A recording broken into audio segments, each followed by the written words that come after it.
the first comic book I ever bought was Spider-Man number 13.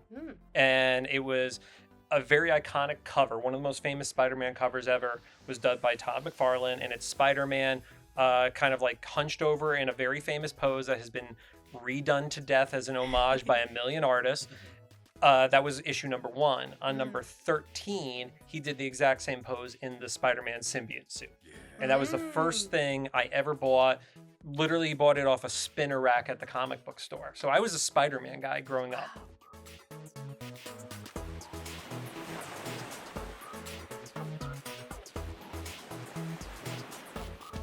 Hello, everybody, and welcome back to the Delulu Canoe podcast. Woo-hoo. Yeah, we are back and in the canoe, ready to learn some new stuff today. Yikes. Joining me in the canoe, we have in the back Cosmo from the Cosmo Network. I'm doing this. You're going to be doing so much of that today because, like, our guest today is kind of, like, really into a lot of topics that you're into that I know nothing about. So I'm going to, like, pass you the oar and the canoe, and I'm going to, like, rely on you today. This is going to be so great. Oh, no. You think you got it? Oh, yeah. Well, I go with a boat. I believe in you. I believe. I'm going with the floating. But joining us today is one of my good friends, John Carle, who's a writer for WWE. Was a writer for WWE. God, that was 19 years ago now. Oh, wow. Like, that's a okay. literal entire lifetime ago. Ooh. Yes. That could be its own separate podcast. But I have NDAs to worry about with that one. Oh, no. Are they unexpired? I don't. Every now and then a little notice will show up at my door, so I don't think so. Oh, no. No. I was there 2006 until 2009, and that was before I moved out to Los Angeles and got involved with the YouTube world, which is still what pays my bills to this day, is working with creators and stuff like that. Yeah. So, Now, correct me if I'm wrong. You go by like multiple different names. Yeah. So like, I know you as John Carle. You know me as John Carle. Yeah. My handle on social media is the John Carle. TheJohnCarle. There you go. Most of the people I grew up with call me John, and then there's a whole group of people who call me JC. And it literally just comes down to how somebody was introduced to me for the first time. Mm-hmm. And you will have people like literally have a conversation and not know who they're referring to until somebody clarifies it. Oh my gosh. Which literally happened to Cosmo. Yeah. No way. Yeah. I was like, Chrissy. So Yeah. she was like telling me about JC. I was like, JC, I'm like, JC the owner, like from Scum and Villainy. She's like, no. I'm like, another JC? I'm like, this is crazy. Because she has a lot of friends with Jessica's and Lauren's. And she really and do. Jess and Jacqueline's. They're so many very Jacquelines. popular. I was like, wow. I'm like, another JC? That's cool. She's like, yeah, John Carle. I was like, oh, cool. And then bada bing. Yeah. But it seems like you don't really have a preference. I You don't. roll with whatever. No, what is funny is I started at a new job, this company called Open World. They do creator marketing and stuff like that, particularly with video game companies. And I walk in and on like day one, I find out one of my coworkers, her name is JC, Jaycie. Oh my gosh. So I'm what? like, okay, well, I'm not going by JC. And I have two members of the team. Their legit first names are the letter J. Oh, wow. So I'm like, no, I'm John or John Carle here. There's no other Johns in this company, which in a gaming company filled with guys, you'd be shocked about that. I'm the only John. So I own that path there. Interesting. Yep. Yeah. I've never had that problem because my name is so like unique, I guess. Same but here. I've never thought about that like when you work at a different place, you have to pick a different, like what everyone's going to know you as. And then when you invite them to like big party celebrations, you're like, all right, everybody's going to be talking about me, but they have no idea they're talking about me. Exactly. But speaking of like miscommunications, here on this podcast, we like to talk about things that make us a little delulu, things that kind of like run rent free in our brain. And I am dying to know, like, what makes you delulu? So the thing that makes me delulu is the X-Men. Ooh. Just as a whole, I go crazy for the X-Men. And I grew up reading comic books. I was a Spider-Man guy. Yeah, same here. That was what I started on. I literally remember the first comic book I ever bought was Spider-Man number 13. And it was a very iconic cover. One of the most famous Spider-Man covers ever was done by Todd McFarlane, and it's Spider-Man kind of like hunched over in a very famous pose that has been redone to death as an homage by a million artists. That was issue number 1. On number 13, he did the exact same pose in the Spider-Man symbiote suit. Yeah. And that was the first thing I ever bought. Literally bought it off a spinner rack at the comic book store. So I was a Spider-Man guy growing up. Yeah. Then I kind of fell out of comics when I got into high school and things like that. You know, especially when I was in high school, it was that era of like, oh, comic books are too nerdy. Can't get into them. Finish up college, randomly walk into a comic book store, and I buy Ultimate Spider-Man, the trade, which had just come out, and then the House of M, which is this massive like thing that will probably become a part of the Marvel movies in the next 10 years, I would say. Probably, yeah. And it was all about the mutants and the stories of all these characters who have been in the X-Men, enemies of the X-Men. And I really fell in love with the characters more at that point because I also started to mature and understand a lot of what those characters were meant to be versus when you're 8 years old, you don't really get subtext. Yeah, no. Yeah. Up and over. Ooh. Yep. Wow. Yep. So now, did you introduce yourself to comic books, or did you have somebody in your family that was a big reader and like pass it on to you? It was actually just I had gotten picked up from grammar school, and my grandfather, we stopped at a corner store that was by the school for some reason, and they had that classic spinner rack, and he saw me looking at one of the books and he's like, "Oh, do you want that?" And the only experience I had with anything comic book related before that were the Marvel trading cards. Oh. And I was just collecting cards because my mom was huge into baseball cards. Oh. And I was like, oh, I don't really care about baseball, football, or literally any sport. Same. So I collected the cards, and then it was finally like, oh, well, you know, it seems like a big length of time, but it was probably like 6 months when I was like 8 or 9 years old. Right, that difference. Right. But yeah, that was like what urged me to jump from the card to grabbing a comic book itself. Oh, wow. Yep. So thank you, Grandpa. Yep. Yeah. Wow. Yep. And then so you started off as Spider-Man, and then you fell into X-Men, and did it grow from comic books? Like, did you start cosplaying? Did you start collecting the cards as well with them, or? So, at the time, started falling in love with the X-Men characters, but then also simultaneously Hawkeye. Oh, and okay. I'm the one Hawkeye fan. Actually, there's like 3 of us in LA who are the only ones who cosplay as Hawkeye, yes! basically. Represent. So I was following down this pathway with Hawkeye, and I was still buying X-Men comics like every week. Like I was like reading them religiously. Mm-hmm. But a couple years ago, they announced that X-Men 97 was coming back, which was the continuation of the classic X-Men animated series from the 90s, which I would put up there as like people can argue between these two, and I could see either side to it. The greatest cartoons ever made are X-Men the animated series and Batman the animated series. And I could be getting the dates wrong, but they came out within 6 months of each other. 6 months of each other on Fox. Yep. Yeah. Wow. Yes. Okay. So like a definitive show for me was getting its continuation.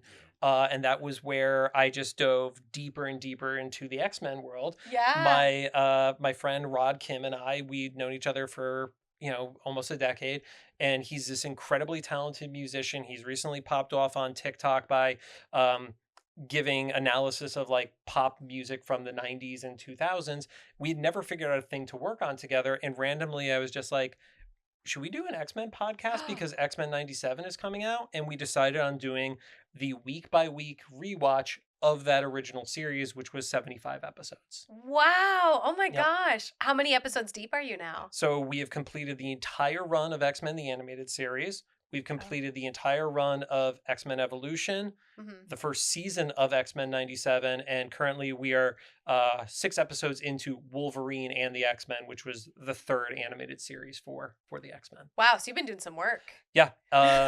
You've been busy. For 2.5 years, we were weekly, and then this year, just because season 2 of X-Men 97 is going to come out in 2026. And we needed to space out content because there's only so many episodes of animated X-Men for us to watch. Yeah. We decided we had to go bi-weekly. Otherwise, we were going to have like a long period of time, which might not have episodes, which, as you know, is death for a podcast. Yeah. It totally is. You are not wrong on that. So in this room, Cosmo's already losing it. Yeah, he is. In this room know nothing about X-Men. I think I literally know Rogue is involved, but is she part of... I won't even ask. You'll tell me the lore. I don't even know if she's even like part of the group or if she's like a side. I also know of what's her name? It's not Jessica Frost, but it's something Frost. Emma, thank you. Oh my gosh. Okay, Emma Frost. Yep. Oh, thank you for saving me, Cosmo. So that's literally... And I know Gambit. I call him Gambit. Okay, that was intentional. Just making sure. It was intentional. But it's stuck in my brain as Gambit now, so sometimes it'll come out as that. But like, that's all the knowledge I have. So since it's your Delulu, and I'm kind of like the odd one out in the canoe here, I'm wondering, because I don't know if my audience is big on X-Men, or like they might have as much knowledge as me. How would you describe X-Men to like an alien that just got plunked on this planet and was like, what's X-Men? Okay. What would you say in a generalized spiel? Sure. So, in the 60s, every single comic book hero needed a different origin. And some people were given drugs, like Captain America. Some people were bit by spiders, like Spider-Man. Some people were just really close to atomic bombs, like the Hulk. Stan Lee, who is the creator, decided we need something that is a little bit easier as the origin. And it was, you're born this way. Oh. No.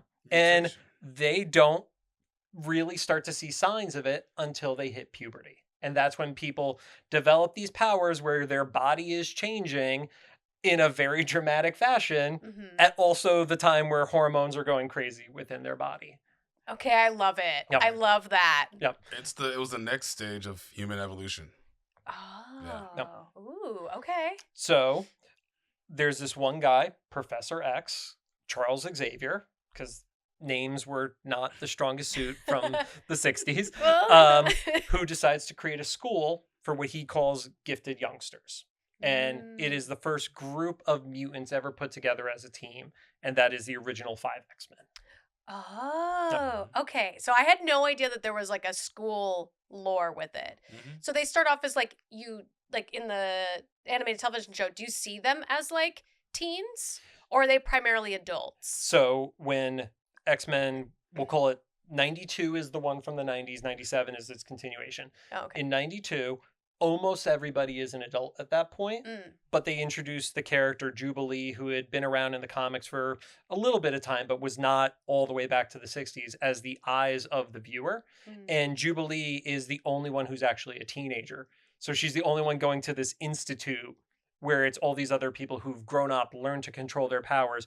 And she can't because she's emotional and she can't handle everything that's going on. And these giant robots are trying to kill her and things like that. Also, she's a child from the 90s. So she's a mall rat too.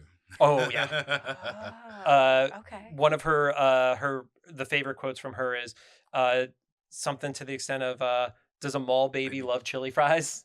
Does a mall baby love chili fries? Okay, I love that. Yep. Wow. I can recite that whole damn show from like top to bottom. I know, you're like a super fan of it. You both are. But just like JC, like I was just... Spider-Man was my first love. Really? You were exactly the same. You didn't fall in love with Hawkeye, though. That's where we diverted. Yeah. I never loved the Avengers. Fair. Oh, okay. I saw the Avengers like a cheap version of DC in the Justice League. So there's this Boy Scout, there's a broody one, there's a millionaire one, and there's like a god, and it's just the same thing. Wonder Woman for Thor, Batman for friggin' Iron Man, Captain America for Superman. I mean, literally, it was a 2 billionaires scenario. Yeah. But Spider-Man, because I lost my grandmother, she was close to me, and I heard the story about Uncle Ben, and I'm like, oh my god, with these great powers, responsibilities, he's in school, he was awkward, all this stuff like that. He was a nerd. And I was a closet nerd because, like, you know, my friends back then in the 90s, like, they wouldn't understand the toys, the action figures, and the comic books that I would have. Yeah. And that was great until, like, in middle school, And then high school, like I graduated in 99. So it was like around that time, X-Men was already popular. It was X-Men Gold, Uncanny X-Men, and X-Men Gold Team, Blue Team. Mm-hmm. And this was like about mutants being different, like diversity, being outcasts. And that's already happened through the world with like being gay, being black, being different, being like, all that segregation. Being a minority. Being a minority, yeah. Yeah. And so like I related to a lot of those characters, and one of the characters I fell in love with was Gambit, because I have family from New Orleans, and like I knew people like him, and just like the accent. And then a Southern Belle was Rogue. I didn't care much for Cyclops until a couple issues. What are you laughing? Well, I have to laugh because the name of our podcast is Cyclops is Waiting for Me. Yeah. Which is a quote from the show. Okay. And the part that I know Cosmo appreciates, it's a joke about Cyclops. It's not a Cyclops, we're his biggest fan. Yeah. So the most memed moment of that series is the sad Wolverine holding the photo. Yes. Okay, So I've you've seen seen this. that, right? Yes. Right after that, because Wolverine is pining over Jean Grey. That is like the woman he loves who is with Cyclops. Like they are a thing. They are like on the way to get married type thing. Everything like that. There's tea. She goes to check on Wolverine, who's recovering from an injury, and they have like this awkward like hand touch moment. And she's like, "Oh, I should go. Cyclops is waiting for me." And then Logan goes, "So am I." And it's the most pathetic thing ever. So am I, Gene. It's so fantastic. In the comic books, Scott was a part of three love triangles. It was Emma Frost, and Psylocke. Whoa. Psylocke was trying to get into that. And then you had Jean Grey in there. So it was like, it was crazy. Don't forget, at one time, he was with Jean Grey's clone. Yes. Too. Yes. Wow. Yep. Had a baby with the clone. Baby. Oh my gosh. They have a total of 3 kids, right? Or 4? Currently there's only... There's Rachel. From an alternate reality. Yes. Rachel.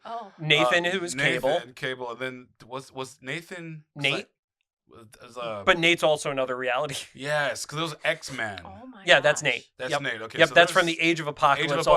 See, That's this is where him and I can go for hours. Yeah. That's why we have a timer for how long we're recording, so him and I don't do that. We're at 16 minutes right now. So Delulu Canoe derails and becomes an X-Men podcast. It's fine. But so, like, we talked about the original 5. The original 5 were not a successful comic book. The comic itself was always like at the close to being canceled tier of Marvel. And then they reinvented it with this issue called Giant Size X-Men, where they got rid of most of the original team. Cyclops was one of the only ones. And you introduced a literal multinational group of people. You had Wolverine, who was from Canada. You had Nightcrawler, who was from Germany. Colossus, who was Russian. Storm from Africa. Banshee, who was from Scotland. Yep. Wow. And because you said you have never read an X-Men comic. What do we got? Cosmo got a treat earlier. Wow. Because I didn't Milestone edition. I didn't want to get you X-Men #1 because it was really hard to read in the modern era. Oh, really? But that is the book that literally saved the X-Men. Oh, wow. Oh, that's awesome. Have you opened this already? I mean, that's a reprint. It's not the original. Oh, okay. So Thank God. Totally I was like, okay. I don't know if you should be handing this to me. Yeah. That's so cool. Wait, do I get to borrow it and read it? No, that's yours. I get to keep That's it. Thank awesome. you. Oh my gosh. I don't get to be a fake fan anymore. Nope. It's official. I'm an official fan. As soon as you said there were love triangles, I was in. Oh yeah. I love a good drama and some good tea. Thank you so much. So I can't wait. Part of the reason why I love this is this is where they start expanding the size of the team. Ooh. So you start seeing all these characters get added, and then the X-Men just have an ongoing group of people who are sometimes at the core, but there's always new mutants developing in the world and being added to it. So cool. Gambit, Rogue, all those people over time are doing it. end up having a secondary group within the school who get referred to as the New Mutants. It's like, as these characters have like become adults, who's the next generation of them? And there was that god awful movie called New Mutants, which it was the second movie that came out during lockdown, right? Yeah. It's the first or second, but it literally got released into theaters to die on the vine because that movie was it was not good, but it had the girl from Game of Thrones, Maisie, right? Yeah, the younger son. The cool badass Stark. Yeah. Yes. Arya Stark. Arya Stark. Yes. And then Anya Taylor-Joy is Magic, who is Colossus's sister. But this film was bad? Those are two really big, talented actresses. They were really, I mean... It also had like 4 rounds of reshoots. Yeah. It did not know what it wanted to be as a story. No. Oh, no. Yeah. Okay, so they just had a bad writer, right? Is that kind of what you're... I don't think it was necessarily a bad writer. I think it was literally the studio just got too involved and redid the movie 3 times. Like, if you watch it, it literally feels like each act is a separate movie that very loosely connect with each other. Like, at one point, it wants to be a superhero movie, and then it's like, no, but we kind of want to be a horror movie. But it's not. What? But it's not good horror or good superhero when it happens. No. Oh, that's so unfortunate. Yeah. So. That TV show. Remember that TV show that came out with Polaris and well, it was pretty good. It was one season. Gifted. Yes. That was good. Yep. That was actually good. So I have not watched Gifted yet. And I've now, because of doing the podcast, if there's any X-Men media that I have not seen, I now wait until I could watch it on the podcast for the first time. Nice. Like the original cartoon that we all know and love from the 90s was actually the second thing they ever did for X-Men animation. Yeah. The first was a pilot called Pride of the X-Men. And it's called Pride because one of the characters, her name is Kitty Pryde. So it's spelled with a Y. And did you ever see in arcades the X-Men arcade cabinet that had 6 controllers across all of it? No, Okay, we'll show it to you in the future. It's one of the best like beat 'em up arcade machines ever made. Yep. Oh, cool. It's like the Ninja Turtle style, like you walk from left to right and you're just kicking butt with your friends kind of scenario. I love it. They touched on it on an episode of X-Men 97. Yeah. The Jubilee one. That was awesome. When they go into a video game that's like the original old school cabinet. Oh, wow. Really cool. Really good animation. Too. Yeah. But that came out in 1989. It had its pilot. It didn't take off. It's great from a nostalgia perspective, but they also made Wolverine Australian. Yeah. Which was weird for a Canadian character to have an Australian accent. Yeah. And it literally was because some studio executive was like, what's his face? Crocodile Dundee is popular right now. Yeah. That was the legit accurate reason why he was Australian. Oh. Yeah. I remember that cartoon, that animation is so strong that there's a line that I still remember from this day, and I just love it. It's the Blob versus... It's like towards the end. It's Blob and Nightcrawler. And Blob's like this huge character, right? He's like, this is where you'll stop. Nothing moves the Blob. And then Nightcrawler goes, I wouldn't dream of trying. Auf Wiedersehen, and poof, disappears. It was just so clever. It just tickled me as a child. Yeah. Oh, that's one important aspect of the X-Men is all of their powers are incredibly different. Yeah. So you have some people who... Like literally Cyclops always has to wear these special glasses because if he opens his eyes, laser beams will just shoot out. Oh. Actually, I should say they're called optic blasts. They're not actually lasers. I have to maintain my credibility. It's a force from another dimension, right? Yes. Something like that. Yeah. But if you would have explained it that way to me, I would have not known what you were trying to explain. But you also got to realize, keep in mind that not every mutant power, per person that gets a mutant, is a great ability. Yes, and that's the piece I wanted to touch on with it is you have certain people who their mutation is very visibly there and they can't hide it. Like Cyclops can just wear his sunglasses and could walk in the modern day and nobody would bat an eye. You have people who could be twice their size, have scales, Beast who's well known as like just big and blue and hairy, so they're not like passable in society. And when I talked about like being an adult and getting subtext, like I didn't realize it may not have been Stan's original concept with it to be an allegory for oppression of minority groups and stuff like that. But as writers took it over time and developed it further, you started to realize like, oh, this is just what happens when certain groups are attacking people for being different. Yep. And as an adult, like, reading at 18 or actually when I got back in, I was 21, reading at 21, all of a sudden those things all hit instantly. Yep. Whereas when I was 8 or 9, I had no idea. Yeah, that makes sense though. As like a kid, you wouldn't really understand that. I think a lot of children possibly seeing it would just be like, cool, superpowers. I want superpowers, Yep. which is normal because it's something that we don't have. But that's really awesome that it's based on that premise. Like I had no idea that they were seen as mutants, which if you think about it, mutant isn't exactly like a positive word. No. Right. And within their world, there are the people who will say mutant. There are the people who will say mutie, which is effectively a slur. Oh. Yeah. And then you have the mutants who are owning it. And you know how like we are technically Homo sapien.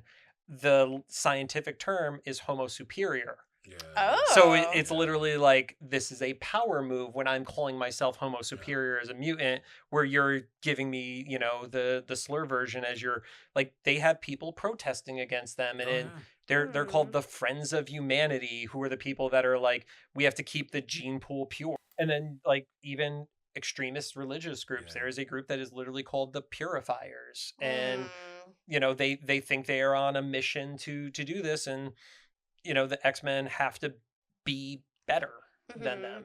Like obviously they're going to fight if there's a scenario, but you have the mutants who will take a high ground, and then you will have people who move as far as being terrorists with how they're responding to it. So it's not, if you're a mutant, you're not inherently good. It's like humanity. It's how you react to it and how you fight the good fight kind of scenario. Yeah. So is there some sort of, I mean, I guess you kind of established that there's a hierarchy in that way, but is there like good mutants versus bad? Is that kind of like most of the premise, or is it like a lot of like the mutants fighting, like you said, being suppressed essentially by humanity? It revolves around a friendship between Charles and Eric. Yep. Oh. So when the first issue ever came out, there was the X-Men, and then the Brotherhood of Evil Mutants, which not the greatest way to brand yourself. That's an interesting title. Yeah, right? Well, that was very much the way of the 60s, right? Yeah. On the nose. So there were the mutants who are like, well, we are superior because we got these powers from our genetics and stuff like that. Let's take power. Originally, that was the Magneto. Eric, as Cosmo said, that was his premise, whereas Xavier was, no, we should learn to live alongside these people. The people very much fall into shades of gray as the story develops. So you do have some mutants who, they're not bad because they're a mutant, they're bad because they just chose to become a criminal. Right. Like if you have superpowers, it's the same thing with regular people. Would you use it for good? Would you use it for bad? Or are you the guy who just wants to work at the coffee shop and not deal with either side of this? Yeah. But there's a reason behind Magneto's actions, which is his upbringing. Like during World War II and the Nazi movements and whatnot. So he's been in those concentration camps. You see his people being run over. So he says that's going to happen again in history. Okay. So like, they're gonna come over. They're gonna take your children. They're gonna like put us in concentration camps. They're gonna do all these weird things because we're mutants and we're different, just like the whole World War II kind of situation. I see. Okay. Yeah. So I think like my biggest question, aside from like storylining and plot, is like, why do you feel like it's not as popular as like Avengers, or is that like a not true statement? Because you said it was on the edge of like not even really going forward.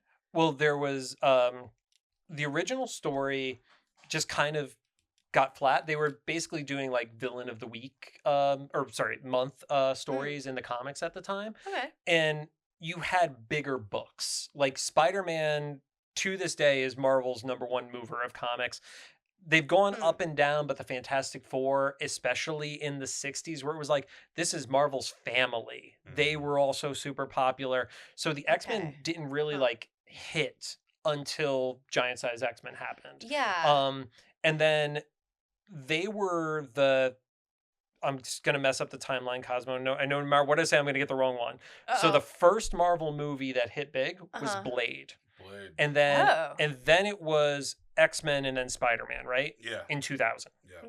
So they've been like there. Mhm. The reason why they're not like in the MCU officially yet Mhm. is because of a rights issue when Marvel was going bankrupt in the 90s and they sold all the movie rights for like a dime, basically. Characters. Yeah. And like Fox owned the rights to Oh. mutants. Right. They owned the word mutant. Yeah. So Oh. Disney couldn't even touch that until the acquisition of Fox Studios. Yeah. Okay, so Yeah. they sold off a bunch of their characters in order to Not go bankrupt. Yeah. Yep. Okay, so that's why you feel like the storylines and the characters just haven't really had their proper time in the sun, so to speak. Well, the original 3 X-Men movies that came out, first one is fantastic, Mhm. second one fantastic, third one is probably one of the bottom tier of the X-Men franchise. Which is the one with Jennifer Lawrence. So 'Cause that I've was seen when they that did one. a reboot. Okay, so I've to seen the, that to one. the timeline. Yep. Yeah. What's her Mystique? Mystique. Yeah. Oh, thank Yep. God. Okay, I know 3. Yep. And I think a part of it is just the Fox movies as a quality spectrum Uh-huh. aren't seen as the same level of quality as the Disney-backed MCU. Yeah. Okay, makes sense. Yeah, but some of the stories in those were fantastic. Like the stuff that Jennifer Lawrence was in, except for the movie where her character gets offed, is one of the worst ones they've ever done. Oh, I don't know if I saw that one. That would be Dark Phoenix, I don't think I saw. which was the second time in live action they messed up that story. Oh no, Yes. really? So- Oh. Almost got the costumes right. Yeah. That was the best thing they did from it. Yeah. Yeah. Oh no, yeah. Yeah. Interesting. which Huh. which kills us as X-Men fans because the cartoon that would have been 94 when that episode came out did a 4-part crossover for the Phoenix Saga and then a 5-part Dark Phoenix Saga. They did a better job in those animated minutes than anything live action ever Yep. did with that particular story. Yep. And it is Interesting. the definitive story for an X-Men fan. So, Okay. yeah. So like via the fans' input, Yep. it's already done correctly somewhere. Yes. But Hollywood or Fox or whoever is making the movies just isn't quite hitting the same marks. Is that kind of what you're saying? What I'm seeing, what I'm starting to notice in the Disney Marvel right now, Mhm. is right now they're focused on vigilantes. Like Right. Civil War was about superheroes doing this, whatnot. And there's Mhm. only a few of them, right? You had Mhm. the Avengers. But now with the show Daredevil, they're attacking vigilantes on the street. Street superheroes, not Mhm. like the Avengers. But Mm. in like Miss Marvel, they already touched on the mutation. Okay. That Yeah. she's a mutant. So they're touching on that. But it's nothing big yet. It's not in the news and public. I think once they get to this point where they settle down with like the vigilante situation with the low street levels like Spider-Man, Daredevil, Punisher, and then whatever they're going to do with the new Avengers, with the new Captain America, they're going to introduce this Okay. new mutation. And they're probably going to blame it on the snap, some cosmic stuff that happened with Thanos. Right. You know, Okay. instead of being like it's evolving, like the Mhm. evolution of Mhm. man and whatnot. And then especially Deadpool happening. Yeah. Like now, Deadpool's in the main timeline now, so Mhm. everything is on the table.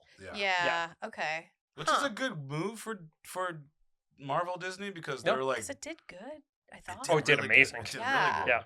But it leaves your door, and it also gives you a clean slate Mhm. to start over again and like doing this Fantastic Four one, which is supposedly it's going to be really badass. And there's been some horrible versions of Fantastic Four. The first one was great with Yeah. Jessica Alba. Second one I was don't like know if too I would say rushed. great, but it was okay. It was, but the second, Michael Chitlis is an amazing he thing. is, and that suit was Yeah. awesome Yep. because it was practical. Yep. It was a Yeah. practical suit, and then they tried it again with Michael B. Jordan, and they CG'd the whole thing, Yeah. and it looked really bad. The whole thing looked bad. I feel the like actors were- Every Fantastic Four movie I've seen is just not great. Yeah.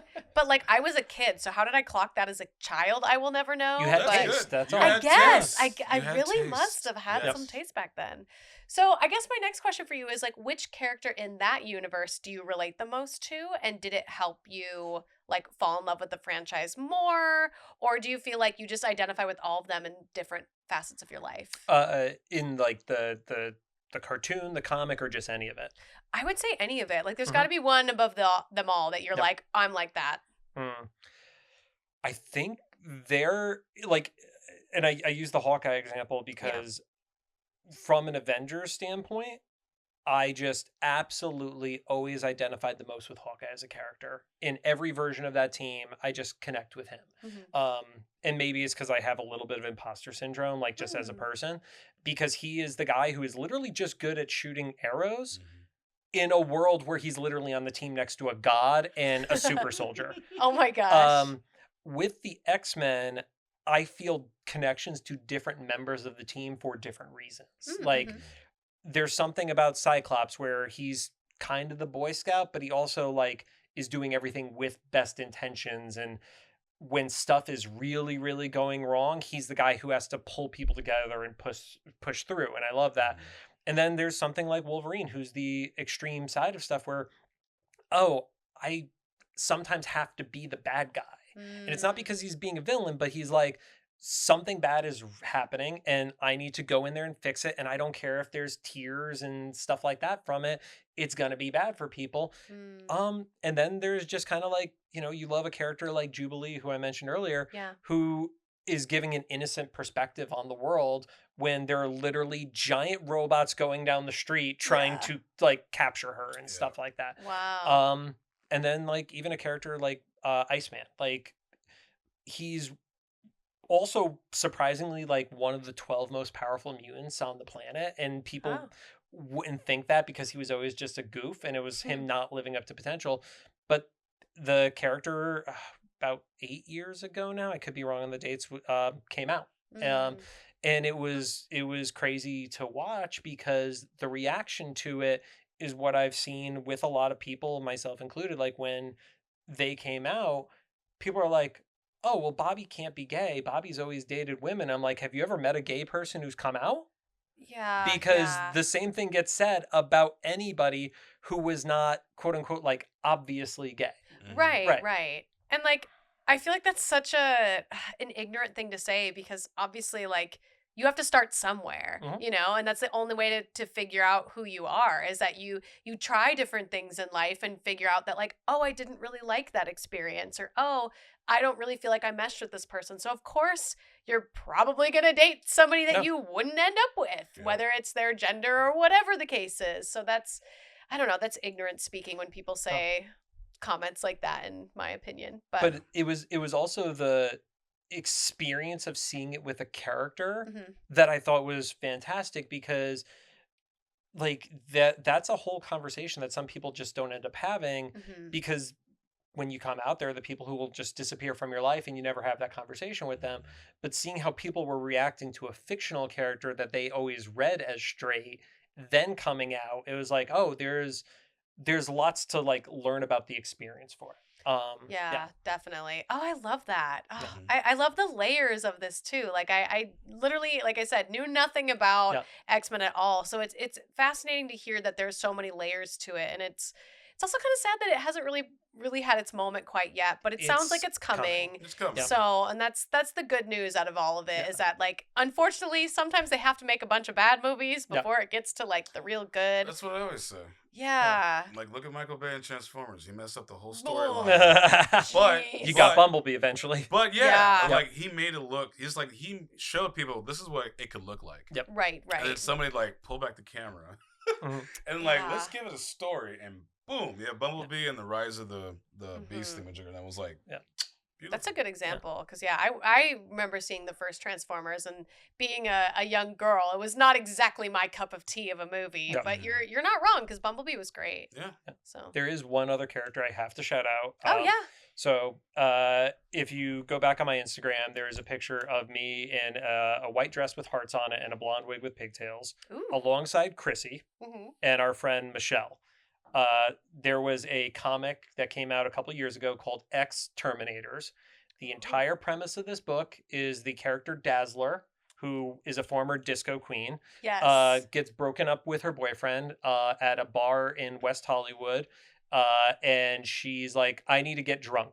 Yes. Calls Jubilee. Jubilee does not want to deal with drunk Dazzler by herself, and calls Boom Boom, who is one of the character that I was, who is just a mess in a fun way. Oh my God. Like she is the like have fun, be a party girl vibe, and Boom Boom's vibe is everything. And she shows up and just like they're already drinking at the bar, but they're like down and quiet. And she's like, "You told me you wanted to come out and drink, not just like be sad and depressed bitches." Oh no. So That's love great. everything about Boom Boom. Yeah. Awesome. I've definitely heard Dazzler before, but I don't know if I've known someone who's cosplayed as Dazzler. Have you?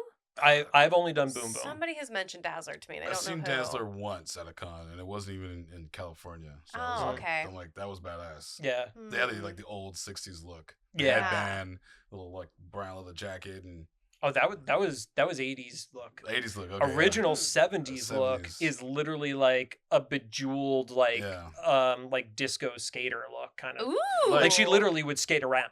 Like Taylor Swift. I'm in. would- That's who it is. Taylor I've seen Swift would artwork of be yes. great. Yeah, the fan casting Yeah. of that. Yes. Yep. Taylor I've seen Swift, that. and then what's her name? The new girl too. Sabrina Carpenter. Yes, she would make a good. She would make a good I love Dazzler. Sabrina Carpenter. I love Sabrina. I don't think she would make a good Dazzler. She'd make a good Gwen. She'd make a Spider great Gwen, but then Spider she has Gwen? to die. Oh.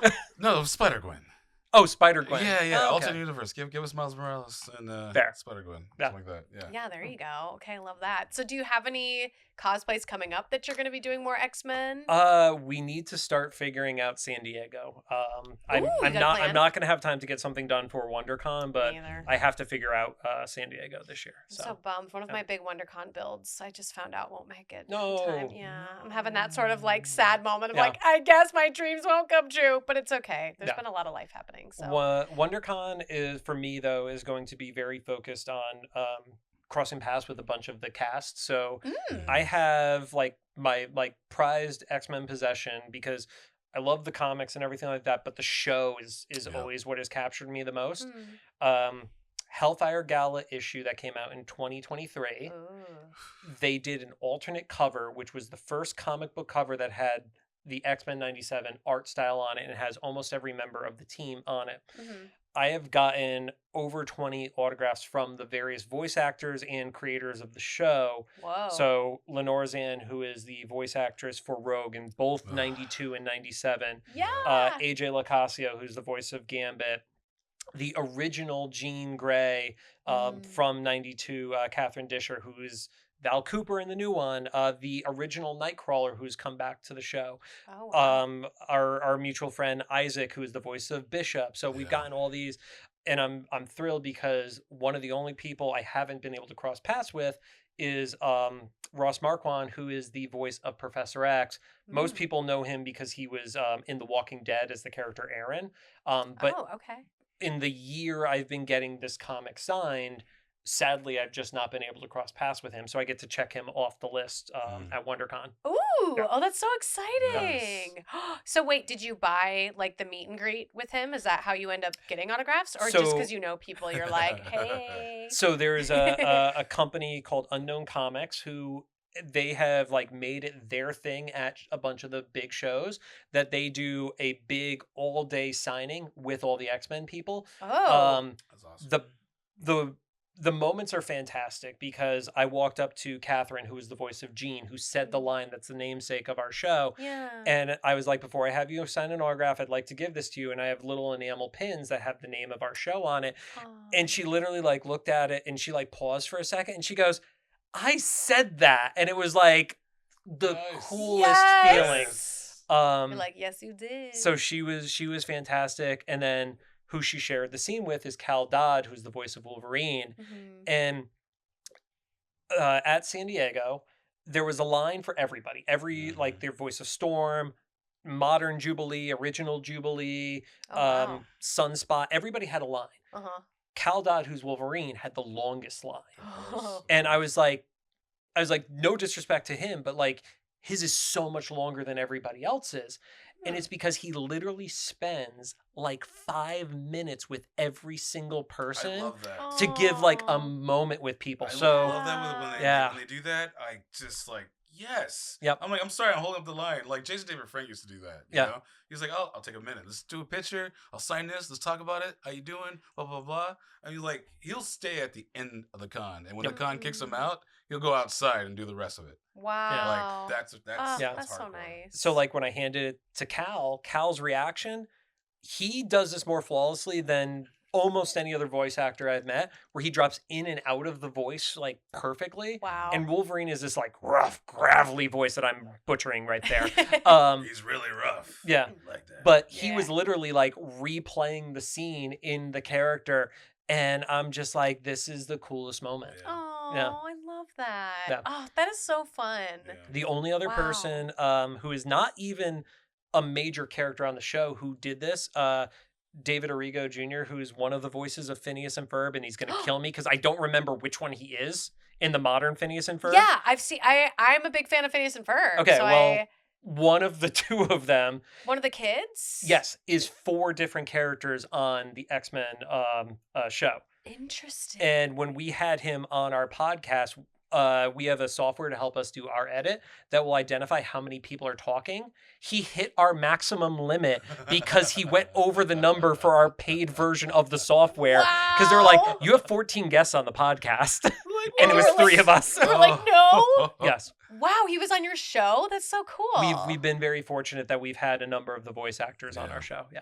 Oh my, well, plug your show. Yep. Yeah. So again, Cyclops is waiting for me. And you can find us on literally every podcast platform. We went into some of even the random ones. Like we get listeners every month off a platform called Castbox, and most people don't know what that is. What? But we get downloads there, so we'll keep sharing everywhere on that one. Wow, So, yeah, I've never heard of that one before. It's been around for like 8 years or something like that. And interesting. we had a joke on our sign off for like most of Evolution. We're like, and one day we're gonna be like #1 on Castbox because there's not that many people on it, so it can't be that hard.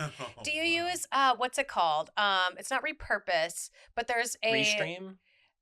It maybe is that what you use to like put your episodes out to everywhere? Like it does a blast we for use you? Spotify.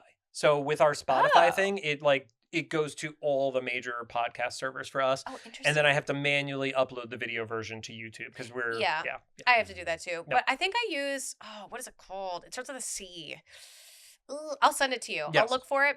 Captivate. That's what it is. That is not what we use. I've heard of it, but that's not what we use. Oh, we'll have to talk about that because like aside from X-Men, you also like help YouTubers. Yes. Like you manage them, so to speak. Well, ish. The current role is more managing brand relationships. Got so where I'm at Open World, I focus on doing campaigns for gaming companies. Mm-hmm. So like, we have game launches and stuff like that. And I've been focused on that side of the industry for about 5 years now. I've done a lot of work for Ubisoft at previous companies and stuff like that. Assassin's Creed, Valhalla was the biggest one I did, and that also came out at a perfect time because it was lockdown, and I want to say I clocked 200 hours in that game. Oh my gosh, yes. When I'm living by myself in lockdown, I had a lot of time to be a Viking, so yeah. I get that. I play a game called Valheim where it's like you're a Viking. Valheim. Yeah, Yep. I'm obsessed. Yep. Oh, it's so fun. I don't even know why. Like it's just, I love survival games. It looks really beautiful. I love watching you play. I'm like, oh my God, I just get into this. like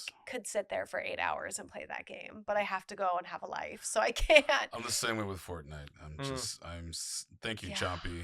Thank Yeah. you, Chompy. Thank you, Chompy. So I need to join your squad one night when you guys are doing Fortnite, because I have every single time there's an X-Men skin in Fortnite, I buy it instantly. You're in. Okay. I've easily spent like $150 on just X-Men skins. Oh in my Fortnite. gosh. Let alone all my other skins in that game. I just started and I went to a squad match and I'm like, I don't even know who these people are. This is random. It picks for you.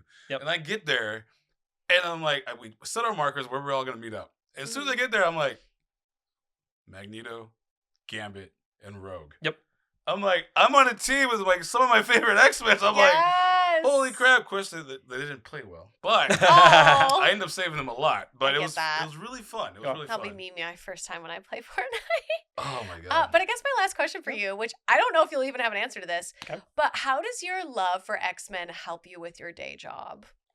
How does my love for X-Men help me with my day job? Yeah, like what part of that like is in the back of your brain that you're like, well, I'm gonna lead with kindness today? No, I don't lead with kindness. I yell constantly. What would Wolverine do? Yeah.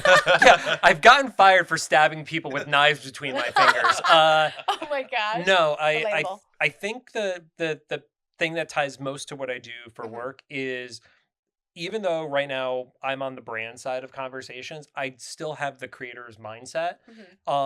And I will always be the person in a conversation that, not that I'm ever saying no to my client, it's always come up with a solution, but I make sure that the solutions that I'm providing are things that a creator would actually want to do and be excited about.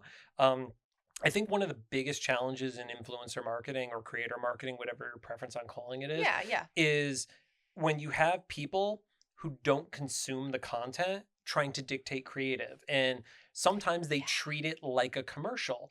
And I say, here's the thing. If you want to do a commercial, we can do a commercial.